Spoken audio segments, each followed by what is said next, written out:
तो जैसा कि लास्ट एपिसोड के अंदर हमने देखा था, जो न्यू किंग होता है वो बोलता है कि हम लोग जो है वो सुबाई को एज ए बैट जो है वो इस्तेमाल करने वाले हैं, ताकि हम जो मैरियो रेस के एक्सपर्ट है उन सभी को ख़त्म कर सके अपनी जाल में फंसा के। जो सुनकर अब शुभाई जो होता है वो बहुत ही फनी सा फेस बनाकर चिल्लाते हुए बोलता है कि 1 मिनट, क्या मैंने सही सुना कि आप लोग जो है वो मुझे एज ए बैट की तरह इस्तेमाल जो है वो करने वाले हो। और अब शुभाई के इतना बोलते के साथ ही हमारा व्यू जो होता है वो मैरियो रेस का जो नाइन नीदर किंग सिटी होती है उसके ऊपर आ जाता है। और हम देखते हैं कि वहाँ पर एक पैलेस के अंदर काफ़ी सारे पर्सन जो होते हैं वो बैठे हुए होते हैं। और अब एक पर्सन जो होता है वो बोलता है कि सेक्रेट बीस्ट अरानामेंट जो है वो दोबारा से वापस आ चुका है। और मुझे यकीन है कि आप सभी लोग जो है वो लो फैन को जानते ही होंगे, जो कि इस चीज़ का इस्तेमाल किया करता था। और आप सभी लोगों को ये भी याद ही होगा कि लो फैन के कारण हमारी जो रेस है उसे कितना ज़्यादा नुकसान जो है वो उठाना पड़ा है। तो इसीलिए हम लोग जो है वो इस चीज़ को दोबारा से अपने वर्ल्ड के अंदर आने नहीं दे सकते। हम दोबारा से किसी इंसान को लो फैन बनने नहीं दे सकते। इसीलिए चाहे कुछ भी क्यों ना हो जाए, हमें इस भाई नाम के पर्सन को मारना ही होगा। और अब इस पर्सन के इतना बोलते के साथ ही हमें इसके बारे में बताया जाता है कि ये नाइन नीदर का लॉर्ड है। और अब जो नाइन नीदर लॉर्ड होता है वो सभी लोगों से बोलता है कि इस टाइम पर जो ह्यूमन रेस है उसने फ्रंट लाइन पर 8 लॉर्ड रैंक के एक्सपर्टों को भेजा है और 32 डायमंड रैंक के एक्सपर्टों को भेजा है। यहाँ तक कि न्यू किंग भी उन्हें कभी भी ज्वाइन कर सकता है। इसीलिए मैंने आप सभी लोगों को यहाँ पर इकट्ठा किया है। इसीलिए मैंने एंशिएंट डीमन फियोनिक्स क्लैन की जो ग्रेट एल्डर और जो nine tail celestial fox clan की ग्रेट एल्डर है उन दोनों को यहाँ पर बुलाया है। और अब उसके इतना बोलते के साथ ही हमारा व्यू जो होता है वो फियोनिक्स क्लैन की जो ग्रेट एल्डर होती है उसके ऊपर आ जाता है, जो कि बोलती है कि अगर इस ऑपरेशन की बात की जाए तो जो मेरा फियोनिक्स क्लैन है वो यहाँ पर अपनी सिंगल सोल्जर को भी नहीं भेजने वाला। और इसके इतना बोलते के साथ ही अब जो nine tail demon fox clan की ग्रेट एल्डर होती है वो भी बोलती है कि मेरा nine tail fox demon clan जो है वो भी इस वॉर के अंदर पार्टिसिपेट जो है वो नहीं करने वाला। और अब उन दोनों की इस बात को सुनकर जो नाइन नीदर लॉर्ड होता है वो भी थोड़ा सा सीरियस हो जाता है। और सीरियस होकर उन लोगों की तरफ देखते हुए उनसे पूछता है कि क्या तुम लोग जो है वो रिबेल करना चाहते हो। शुरू से यही होता आया है, हमारे जो 3 ग्रेट क्लैन है वो हमेशा से ही एक साथ में मिलकर मैरीडेस बैटलफील्ड जो है उसके अंदर ऑर्डर दिया करते थे। लेकिन इस टाइम पर हम लोगों के सामने एक पावरफुल एनिमी है, लेकिन तुम लोग इस तरह से जो वॉर है उसे अवॉइड कैसे कर सकते हो। जो सुनते के साथ ही फियोनिक्स क्लैन की जो ग्रेट एल्डर होती है वो बोलती है कि क्या अब तुम हम दोनों रेस के खिलाफ जाने के बारे में सोच रहे हो। तभी nine tail demon fox clan की जो ग्रेट एल्डर होती है वो भी बोलती है कि आखिर तुम किस एनिमी की बात कर रहे हो। ह्यूमन रेस को डिस्ट्रॉय करने का जो मकसद है वो तुम्हारा है, ना कि हमारा। हमारा यहाँ पर केवल एक ही मकसद है कि जो फॉरबिडन एरिया है उन सभी जगहों पर घूमा जाए। जो सुनकर फियोनिक्स क्लैन की अब ग्रेट एल्डर जो होती है वो नाइन नीदर क्लैन के लॉर्ड से बोलती है कि ऐसा लगता है कि जो तुम्हारा नाइन नीदर क्लैन है वो पूरी तरह से ह्यूमनों को मारना चाहता है, लेकिन हम लोग जो है वो यहाँ पर जो रिसोर्सेज है उसे प्राप्त करना चाहते हैं। तो इसीलिए हम लोग जो है वो यहीं से ही अलग हो रहे हैं। जो सुनकर नाइन टेल डीमन फॉक्स की जो ग्रेट एल्डर होती है वो भी बोलती है कि लोगों के साथ में फाइट करना या उन्हें मारना ये मेरे फॉक्स क्लैन का यहाँ पर मकसद नहीं है। तो इसीलिए हम लोग भी पार्टिसिपेट नहीं करेंगे, हम लोग यहाँ से जा रहे हैं। जो सुनते के साथ ही नाइन नीदर क्लैन का जो लॉर्ड होता है वो भी अपनी सीट से उठते हुए बोलता है कि अगर तुम दोनों जो है वो इसके अंदर पार्टिसिपेट नहीं करना चाहते हो तो अब जो मेरा नाइन नीदर क्लैन है वो जो चाहे वो करेगा। उम्मीद करता हूँ कि तुम लोगों को यहाँ पर अपनी इस डिसीजन के ऊपर रिग्रेट ना हो। और उसके इतना को बोलते के साथ ही अब हमारा व्यू जो होता है वो फियोनिक्स क्लैन की जो ग्रेट एल्डर होती है उसके ऊपर आ जाता है, जो कि अपने साथी से बोलती है कि जल्दी ही ह्यूमन और मैरियोड रेस के बीच में ग्रेट वॉर जो है वो होने वाली है। तो क्या अभी तक भी जो होली मैडम है उसका पता नहीं लगाया जा सका। जो सुनकर उसकी साथी जो होती है वो ग्रेट एल्डर से बोलती है कि ग्रेट एल्डर, आप भी जानते हो कि वो लड़की जो है वो कितनी ज़्यादा शरारती है, इसीलिए मैंने चारों तरफ लोगों को उसे ढूंढने के लिए फैला दिया है। जल्दी ही वे लोग उसके बारे में पता लगा लेंगे। जो सुनते के साथ ही ग्रेट एल्डर जो होती है वो बोलती है कि इससे पहले कि वॉर स्टार्ट हो, चाहे कुछ भी क्यों ना हो जाए, हमें कुछ भी कर कर जो ये और हाइनेस है उसे ढूंढना ही होगा। जो सुनने के बाद में उसकी साथी भी हाँ बोल देती है। और उसके इतना बोलते के साथ ही अब हमारा व्यू जो होता है वो न्यू किंग के ऊपर आ जाता है, जो कि शुभाई को एक जेट पेंडेंट देते हुए बताता है कि शुभाई, ये जेट पेंडेंट जो है वो मैंने तुम्हारे लिए ही बनाया है। इसके अंदर मैंने अपनी शील्ड को डाला है, तो इसीलिए जब तुम इसे पहनोगे तो कोई भी एक्सपर्ट तुम्हें सेंस नहीं कर पाएगा, यहाँ तक कि नाइन नीदर वर्ल्ड का लॉर्ड भी नहीं। तो इसीलिए शुभाई तुम्हें इसे पहन कर रखना चाहिए। ये तुम्हें बहुत सारी जो प्रॉब्लम है मैरियोड रेस के एक्सपर्टों की उनसे बचा पाएगा, जिसका वे लोग तुम्हें इजीली टारगेट जो है वो नहीं कर पाएंगे। जो सुनते के साथ ही शुभाई जो होता है वो भी उस जेट पेंडेंट को ले लेता है और न्यू किंग से बोलता है कि सीनियर न्यू किंग, बहुत बहुत शुक्रिया मुझे इतना अच्छा गिफ्ट देने के लिए।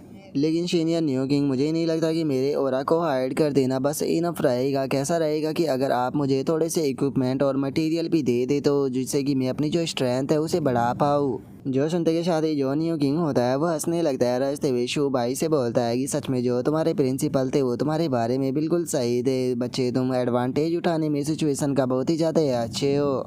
और अब इतना बोलते के साथ ही न्यू किंग जो होता है वो वहाँ पर रखा हुआ एक बॉक्स जो होता है उसे ओपन कर देता है और ओपन करते हुए बोलता है कि एक बार इसके अंदर देखो क्या रखा है। जो देखते के साथ ही शू भाई भी बहुत ज़्यादा खुश हो जाता है, क्योंकि हमें पता लगता है कि उसके अंदर काफ़ी सारे कीमती मटेरियल रखे हुए होते हैं, जिन्हें देखकर शू भाई खुश होते हुए बोलता है कि क्या बात है, इसके अंदर तो डायमंड रैंक का आर्मर है, 10,000 ईयर पुरानी ड्रैगन सोल ग्रास है और उससे अलग 10,000 साल पुराना आइस हार्ट है, और इससे अलग इसके अंदर एक लॉर्ड रैंक का कोर भी जो है वो रखा हुआ है। सच में ये सारी की सारी चीज़ें तो बहुत ही ज़्यादा कीमती है सीनियर न्यू किंग। क्या ये सारी की सारी चीज़ें जो है वो आप मुझे देने वाले हो?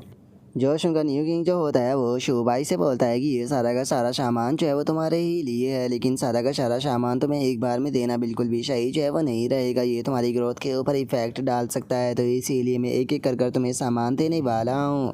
जो सुनते के शादी शू भाई जो होता है वो भी काफ़ी ज़्यादा फ़नी सा फेस बना लेता है और फ़नी सा फेस बनाते हुए बोलता है कि क्या आप यहाँ पर किस्तों में पेमेंट करने वाले हो?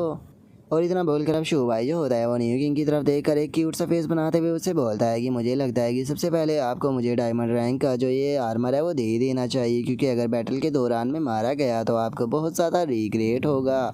जो सुनते के साथ ही न्यू किंग जो होता है वो शू भाई से उस आर्मर को छीनते हुए उससे बोलता है कि बच्चे, तो उसमें तुम काफ़ी अच्छे सपने देख लेते हो, लेकिन अभी ये आर्मर तुम्हें नहीं दिया जाएगा क्योंकि इसके लिए सही टाइम नहीं आया। जो सुनकर बेचारा शू भाई हैरान होते हुए बोलता है कि क्या ये कुछ ज़्यादा ही नहीं हो गया?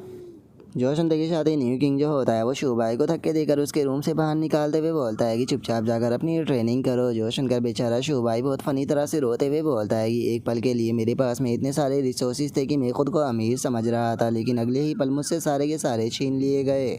देखना, अगर मुझे फाइट के दौरान जो है वो कुछ हो गया तो उसके बाद में तुम लोगों को ही रिग्रेट होगा कि तुम लोगों ने सारे के सारे ट्रेजर जो है वो मुझे एक बार में ही क्यों नहीं दे दिए। और अब इतना बोलते कि शादी शू भाई का ध्यान दूसरी तरफ जाता है, जहाँ पर कि यान रैन के फादर खड़े भी होते हैं, जिसे देखकर शू भाई हैरान होते हुए अपने मन में सोचता है कि एक मिनट को, ये तो यान रैन का फादर है। और शू भाई के इतना सोचते के साथ ही यान रैन का फादर वहाँ से जाते हुए शू भाई से बोलता है कि शू भाई जरा मेरे साथ में चलो, मुझे अकेले में तुमसे कुछ बात करनी है। जो सुनकर शू भाई अपने मन में सोचता है कि मेरे और यान रैन के बीच में तो अभी कुछ भी नहीं हुआ, मैं पूरी तरह से इनोसेंट हूँ, तो फिर इस तरह से अकेले में लेकर क्यों जा रहे हो? और शिव भाई की इतना सोचते के साथ ही यान रैन का फादर जो होता है वो शिव भाई से बोलता है कि शिव भाई, जिस टाइम पर सभी लोग जो है वो तुम्हें रिसोर्सेज देने की बात कर रहे थे आराम से बिठाकर, उस टाइम पर मैंने सजेशन दिया कि तुम्हें बैटल फील्ड के अंदर भेजना चाहिए, तो क्या इस चीज़ के लिए तुम मुझे ब्लेम करोगे?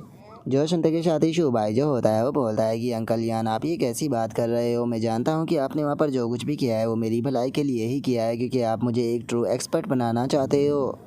जो सुनते की शादी यान रैन का फादर जो होता है वो अपने रूम के अंदर आ जाता है और वहाँ पर आने के बाद में बोलता है कि पता नहीं, मुझे समझ में नहीं आता कि उस लड़की ने आखिर तुम्हारे अंदर क्या देख लिया। जो सुनकर शो भाई समझाते हुए बोलता है कि अंकल, आप गलत समझ रहे हो, मेरे और यान रैन के बीच में ऐसा कुछ भी नहीं है।